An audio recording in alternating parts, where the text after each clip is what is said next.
इतिहास, इतिहास, ये तो मुझे कहाँ ले आए?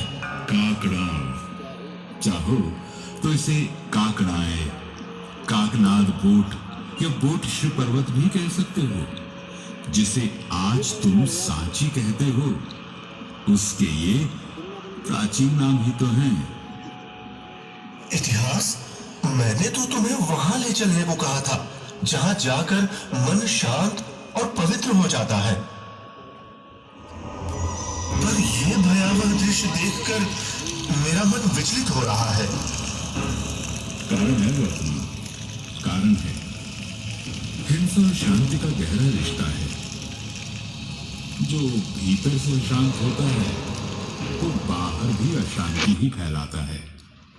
जो भीतर से हिंसक होता है वो बाहर भी हिंसा फैलाता है। इसलिए पहले तुम भीतर से शांत हो। अब ज्योति के उस पुंज को देखो। ये है सांची का महास्तूप, जो आज भी विश्व को करुणा और मैत्री का संदेश दे रहा है।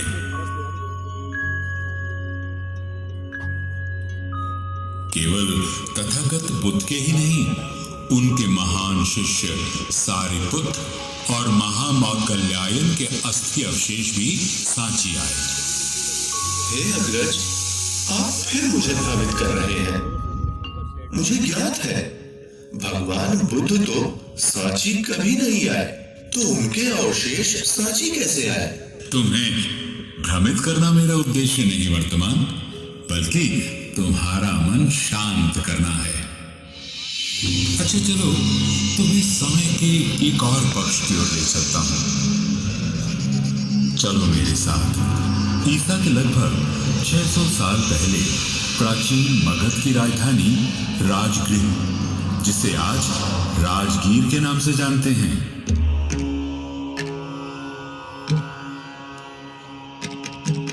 ये महात्मा कौन है इतिहास, जिनके दर्शन मात्र से मेरा मन प्रेम और करुणा से भर उठा, क्रोध और शत्रुता जाती रही, हृदय दया और मैत्री जैसे कोमल भावों को पा निर्मल हो गया।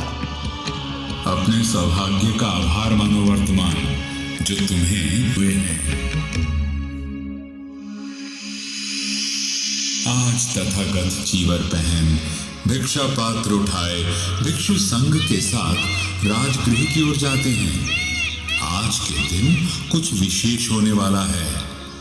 देखो। मित्र विजय, ये बहुत विशुद्ध दल तो हमारी ओर ही आ रहा है। हाँ जय, और देख, लगता है उनके आगे आगे स्वयं भगवान बुद्ध चले आते हैं। भगवान बुद्ध, मैं भी उन्हें भिक्षा दूंगा। जय रुको, तुम क्या दान दोगे? तुम्हारे पास तो अन्न भी नहीं है। प्रणाम। मेरी ओर से ये एक मुट्ठी मृदा स्वीकार करें।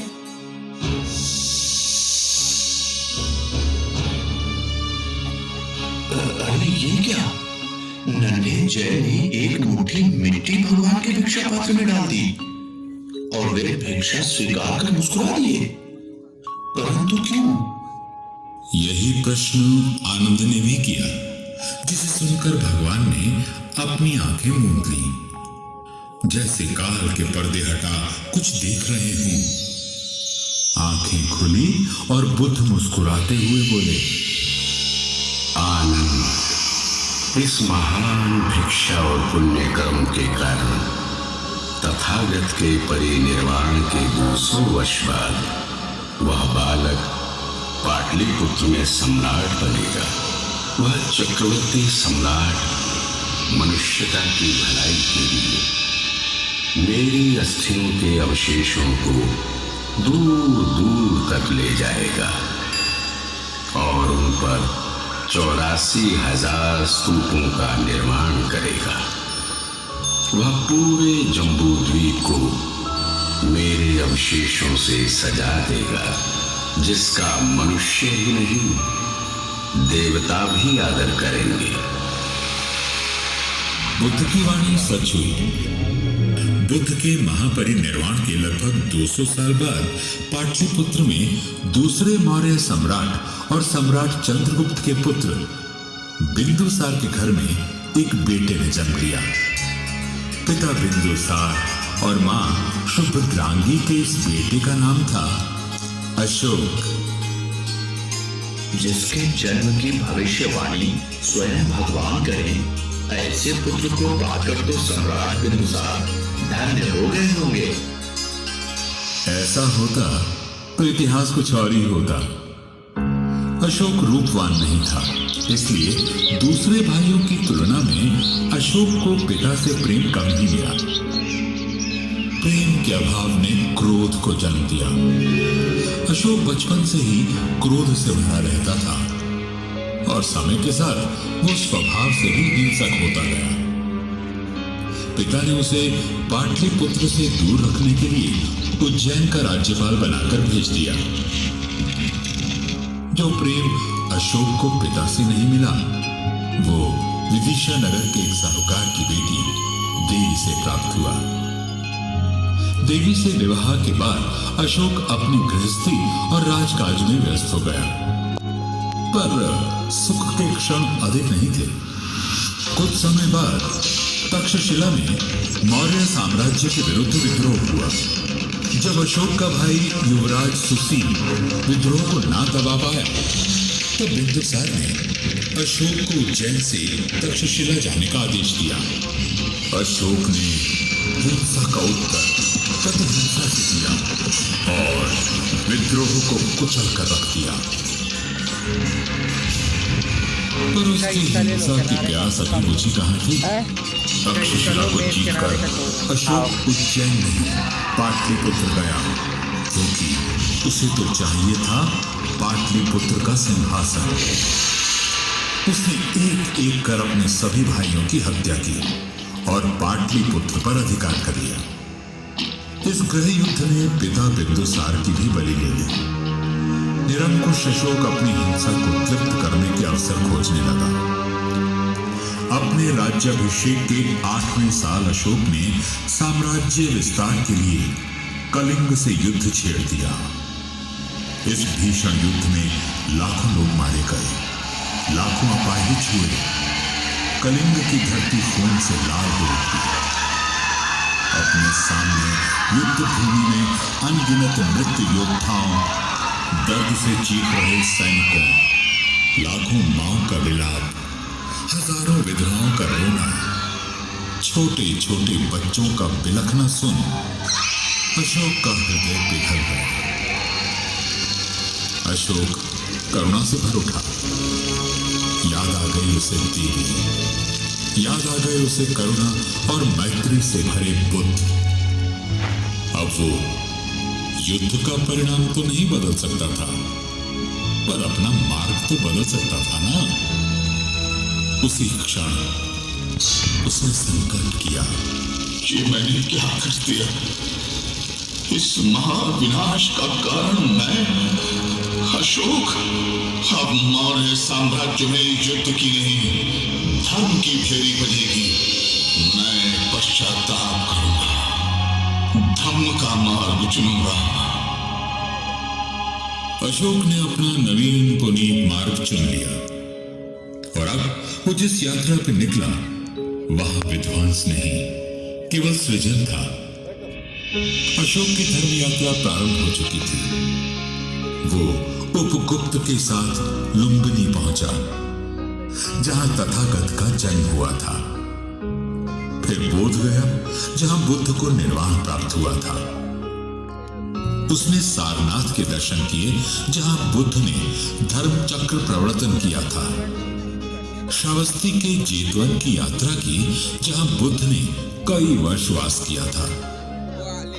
और कुशीनारा भी गया, जहां बुद्ध ने परिनिर्वाण प्राप्त किया था। अशोक के मन में विचार आया, मैंने तो कुशीनारा में तथागत के अस्थि अवशेषों पर बने स्तूप के दर्शन किए हैं, पर मेरा देश, मेरी प्रजा कैसे करे? कैसे मैं विश्वास दिलाऊं मनुष्यता को कि इसी जीवन में जीते जी निर्वाण संभव है। अशोक ने पृथ्वी को बुद्ध की रूप काया और स्तूप बनवाकर धर्म काया में बदल डालने का निर्णय लिया। अशोक ने शांतिपूर्ण तरीकों से दूसरे राज्यों और गणराज्यों से तथागत के अस्थि अवशेषों को प्राप्त कर उनका बंटवारा करवाया। फिर सोने, चांदी, सूत्रमणि और स्फटिक की 84,000 छोटी छोटी पेटियों में तथागत की पवित्र अस्थियों को रखवाया। उन पेटियों को अस्थि कलशों में रखवाकर उनके साथ 84,000 आलेख रखवाए गए। जिस दिन 84,000 स्तूपों के निर्माण का काम पूरा हुआ, उस दिन से अशोक धर्म राजा के नाम से जाना जाने लगा। एक समय का दुष्ट, हत्यारा, चंड अशोक अब धम्म अशोक था। वर्तमान जब पूरे देश में बुद्ध की अस्थियां पहुंच रही थी, तो उन्हें सांची तो आना ही था। धम्म अशोक का हृदय तो यहां बेसनगर में बसता था। उनके प्रिय महेंद्र और संघमित्रा की मां, उनकी पत्नी देवी, किसी तपस्विनी, किसी भिक्षुओं की तरह बुद्ध, संघ और धम्म की उपासना कर रही थी। इसलिए सांची के स्तूप के लिए इस स्थान को चुना गया। देवी ने यहां भिक्षुओं के लिए विहार बनवाया। अशोक ने यहां ईंटों का स्तूप बनवाया।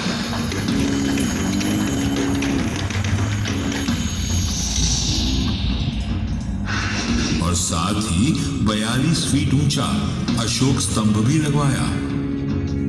यह स्तंभ सारनाथ के अशोक स्तंभ जैसा ही था। स्तंभ पर ब्राह्मी लिपि में अशोक का शिलालेख है। सांची के आसपास अशोक ने सप्तधार और सोनारी में भी स्तूप और विहार बनवाए।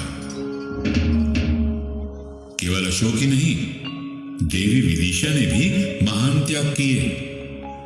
कैसी रही होगी देवी, जिसने अपने बेटे महेंद्र को, जो भारत का सम्राट बन सकता था, 20 साल की उम्र में भिक्षु बनने दिया और 18 साल की उम्र में अपनी बेटी संघमित्रा को भिक्षुणी बनने दिया।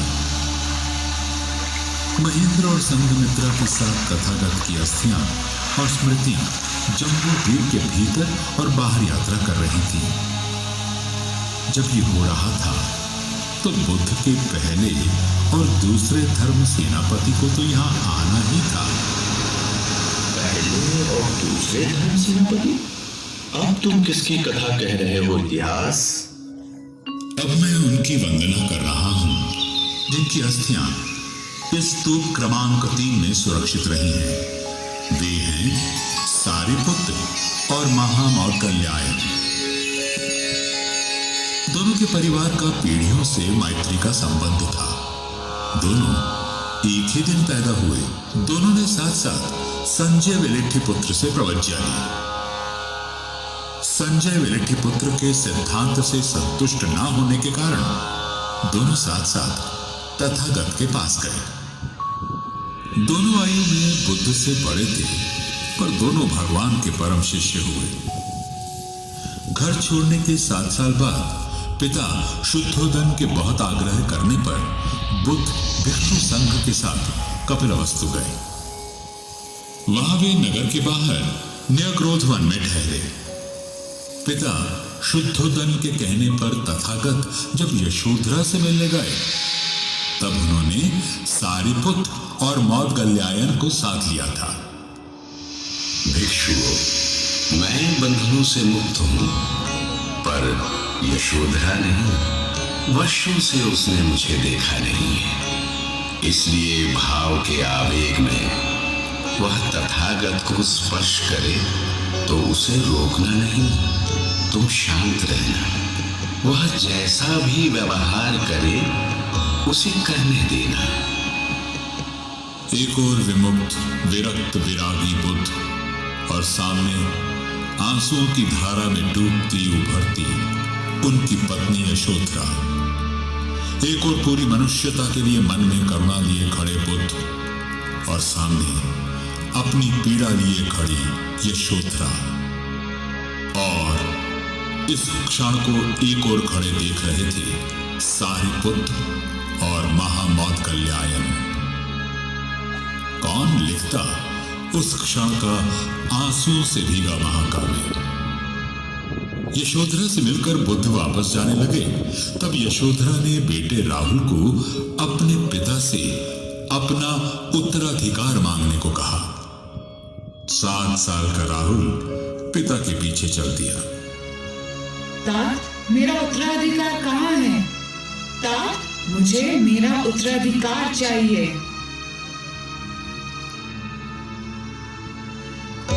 सारिपुत्र, मेरा पुत्र उत्तराधिकार चाहता है। मैं उसे नाशवान संपत्ति नहीं दे सकता जो अपने साथ चिंताएं और दुख लाती है, लेकिन मैं उसे श्रेष्ठ जीवन का उत्तराधिकार दे सकता हूं। राहुल को प्रवचित करो।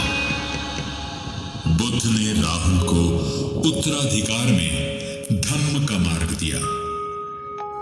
राहुल की प्रवज्ञा में सारिपुत्र उसके उपाध्याय और महामौदगल्यायन आचार्य हुए। कई मौकों पर तथागत ने सारिपुत्र और मौदगल्यायन की मुक्त कंठ से प्रशंसा कर उनका अनुकरण करने को कहा, और ये प्रशंसा अकारण भी नहीं थी। जिस तरह उन दोनों ने बुद्ध का अनुकरण किया, वैसा और कोई नहीं कर पाया। मन, वचन, कर्म से वे दोनों बुद्ध ही हो गए थे। जब परिनिर्वाण का समय निकट आया, तब भी सारिपुत्र औरों के उद्धार के बारे में ही चिंतित था। वो अपनी मां, अपनी जननी के पास गया और उन्हें धम्म का मार्ग दिखाते हुए प्रकाश में लीन हो गया। महामौदगल्यायन का अपने मित्र से वियोग हुआ, पर अधिक समय के लिए नहीं। अपने संचित कर्मों का हिसाब किए बिना परिनिर्वाण संभव नहीं। पूर्व जन्म की हिंसा के फलस्वरूप महामौदगल्यायन के द्वार पर हत्यारे आ पहुंचे, पर करुणा मूर्ति ने धैर्य खोए बिना अपनी नियति को स्वीकार किया। सारिपुत्र के परिनिर्वाण के 7 दिन बाद महामौदगल्यायन भी कर्म बंधन से मुक्त हुए। मुझे वह दृश्य आज भी याद है जब बुद्ध ने सारिपुत्र की पवित्र अस्थि अपने हाथ पर ली और भिक्षु संघ से कहा, भिक्षुओं, देखो महाप्रज्ञ की धातुओं को, वीतराग, जितेंद्रिय, निर्वाण प्राप्त सारिपुत्र की वंदना करो। वह क्षमा में पृथ्वी के समान थे, अक्रोधी थे। इच्छाएं कभी उन्हें विचलित नहीं कर सकी। वे अनुकंपन थे। उन्होंने कारुणिक निर्वाण पद प्राप्त किया है। उस निर्वाण प्राप्त सारिपुत्र की वंदना करो।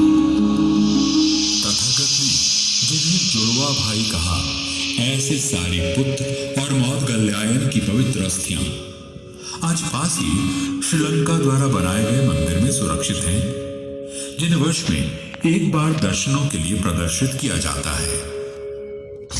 इतिहास इसका अर्थ ये हुआ कि सारिपुत्र और मौदगल्यायन के अस्थि अवशेषों पर जेतवन में स्तूप बने थे, और इन दोनों धर्म सेनापतियों के अवशेषों ने भी भगवान बुद्ध के अवशेषों की तरह यात्रा की। ठीक कहा तुमने वर्तमान। यह कार्य भी अशोक द्वारा ही करवाया गया, पर दोनों भिक्षुओं के अवशेष सांची में हैं, ये बात इतिहास में कहीं खो गई, और इसे फिर प्रकाश में आने में कई वर्ष लगे। अशोक के समय यह महास्तूप ईंटों का बना था। विदिशा और आसपास से उपासक यहाँ बरसों स्तूपों की उपासना के लिए आते रहे। एक दिन मौर्य साम्राज्य के सेनापति पुष्यमित्र शुंग ने छल से अंतिम मौर्य सम्राट बृहद्रथ की हत्या कर दी। मौर्य साम्राज्य का पतन हुआ और उसी के साथ शुंग वंश का उदय। शुंग वंश के लोग वैदिक धर्म के अनुयायी थे। चारों ओर वेदों का स्वर गूंजने लगा। ऐसे में किसी बौद्ध द्वेषी ने स्तूप को क्षतिग्रस्त कर डाला। जिस देश में धम्म अशोक ने अपने शिलालेखों में घोषणा करवाई थी कि सिर्फ अपने धर्म का आदर और दूसरे के धर्म का अनादर नहीं होना चाहिए, हर प्रकार से हर स्थिति में दूसरे संप्रदायों का सम्मान करना चाहिए, वहां कोई कैसे ये निंदनीय काम कर सकता था? धिक्कार है उन्हें जो किसी भी स्मारक का अपमान करते हैं। फिर क्या हुआ इतिहास? पुष्यमित्र का पुत्र अग्निमित्र, जो उस समय विदिशा बेसनगर में राज्यपाल था, उसके समय में स्तूप की मरम्मत करवाई गई। उसे आकार में दुगना करवा दिया गया और पूरे स्तूप को पत्थर की पटियाओं से चुनवा दिया गया। शुंग वंश के बाद सातवाहनों के शासन में ईसा से पहली शताब्दी में चारों दिशाओं में 4 तोरण द्वार और स्तूप के चारों ओर वेदिका जोड़ी गई। तोरण द्वारों पर जातक कथाएं, बुद्ध के जीवन की महत्वपूर्ण ऐतिहासिक घटनाएं और उसके बाद के धम्म से संबंधित इतिहास और आख्यानों को शिल्पों में उकेरा गया है। इनमें अशोक का बोधि वृक्ष का दर्शन और प्रवास भी उल्लेखनीय है। ध्यान देने वाली बात यह है कि तोरण द्वार के इन शिल्पों में बुद्ध को मूर्ति रूप में न दिखाकर सिंहासन, चक्र और पद्म चिन्ह जैसे प्रतीकों में दिखाया गया है। गुप्त सम्राट वैष्णव धर्म के समर्थक थे, पर उनके शासन में सांची और कला का विकास हुआ। गुप्त काल में स्तूप के पास कई मंदिर और विहार भी बने। 7वीं से 12वीं शताब्दी तक मंदिर और विहारों का निर्माण होता रहा और वैदिक धर्म और बुद्ध धर्म साथ साथ पनपते रहे। साम्राज्य बदलते रहे, पर सांची बदलती हुई राजनीति से अप्रभावित निरंतर समृद्ध होती रही। 14वीं शताब्दी के बाद सांची वीरान हो गया। सन 1818 में सांची प्रकाश में तब आया जब जनरल टेलर ने सांची के खंडहरों को ढूंढ निकाला। खंडहरों के प्रकाश में आते ही सांची खजानों की खोज करने वाले शिकारियों और उत्साही पर अप्रशिक्षित पुरातत्व शास्त्रियों का शिकार स्थल बन गया। स्मारकों में छिपे रहस्यों को ढूंढने और छिपे खजानों को लूटने की चाह ने सांची के स्मारकों को बड़ा नुकसान पहुंचाया। 1851 में सर एलेक्जेंडर कनिंघम और कैप्टन FC मेसी द्वारा कई स्मारकों की खुदाई करने की जल्दबाजी ने भी स्मारकों के नुकसान और लूट में योगदान दिया। हालांकि वे स्तूप क्रमांक 2 और 3 से अस्थि अवशेषों की छोटी छोटी पेटियां पाने में सफल हुए। स्तूप क्रमांक 3 से मिली 2 पेटियों के ढक्कन पर छोटा अभिलेख लिखा था। जो पेटी दक्षिण की ओर थी उस पर लिखा था सारिपुत्र यानी सारिपुत्र के, और जो उत्तर की ओर थी उस पर लिखा था महामुगलांस यानी महामौदगल्यायन के। ओह, यानी अभिलेखों के कारण सारिपुत्र और मौदगल्यायन के अवशेषों की पहचान हुई। हाँ, दोनों मित्र जन्म में साथ रहे, जीवन में साथ रहे, परिनिर्वाण में साथ रहे और स्तूप में भी साथ साथ रहे। दाएं और बाएं जैसे दोनों बुद्ध के दाएं और बाएं रहा करते थे। सांची के पास सतधार के स्तूप में भी इस प्रकार सारिपुत्र और महामौदगल्यायन के अस्थि अवशेष मिले। सन 1912 से 1918 तक सर जॉन मार्शल ने व्यवस्थित उत्खनन कर स्तूपों एवं विहारों को सामने लाने एवं वर्तमान स्वरूप में लाने के लिए अथक प्रयास किया। इतिहास पर यहाँ स्तूपों के साथ साथ मंदिर भी तो है। मंदिर भी तो धर्म का ही मार्ग दिखाते हैं वर्तमान, और एक दूसरे के धर्म का आदर करना ही सहिष्णुता है। आज सांची में 3 स्तूपों सहित लगभग 50 स्मारक हैं। इतिहास के अलग अलग कालखंडों में समन्वय और सहिष्णुता, यही तो सांची और भारत का दर्शन है। मेरा कार्य पूरा हुआ। अब मुझे लौटना है वहां जहां बुद्ध और उनके धम्म सेनापति सारिपुत्र और महामौदगल्यायन तथागत के अग्रशावक और अग्रशाविकाएं धम्मोपासक अपने कदमों के निशान छोड़ गए हैं। मेरा यही संदेश है तुम्हारे लिए और उन सब के लिए जिन तक मेरी आवाज पहुंच रही है। आप लोग बुद्ध, संघ और धम्म की महान परंपरा के उत्तराधिकारी हो। आप खुद निर्णय लो, आपको द्वेष, कलह, पीड़ा और युद्ध का रास्ता चुनना है या प्रेम, करुणा, निर्वाण सिखाते बुद्ध का। आपका संसार कैसा हो, अब ये आप ही के हाथों में है।